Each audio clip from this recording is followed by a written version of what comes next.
David Guez, bonjour, vous êtes chercheur en informatique, artiste, plasticien, et vous êtes un des pionniers de la réalité virtuelle en France. Alors, ce qu'il faut savoir, c'est que, effectivement, de par mes études informatiques, j'ai commencé à travailler avec le réseau Internet depuis les années 95, ce qui m'a permis effectivement d'être assez critique aussi par rapport à tout ce qui se passait, et en tout cas dans mon domaine qui est l'art, de pouvoir proposer des projets qui touchent aussi les questions de masse. C'est-à-dire moi, ce qui m'intéresse beaucoup dans l'art, en tout cas sous sa forme actuelle avec le numérique, les réseaux, etc., c'est de pouvoir toucher plusieurs millions de personnes en quelques instants.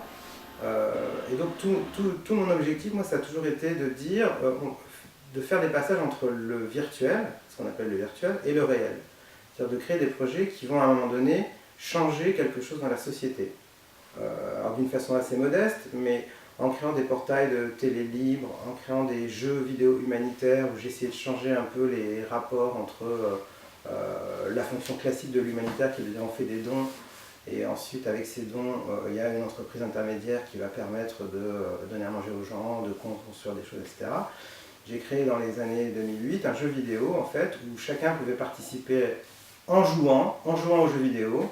Il y avait une circulation d'argent comme ça qui permettait à un moment donné de... j'ai travaillé avec les enfants de Don Quichotte, avec plusieurs associations comme ça. L'argent était reversé alors qu'on était chez soi en train de jouer à un jeu vidéo, par exemple. Voilà.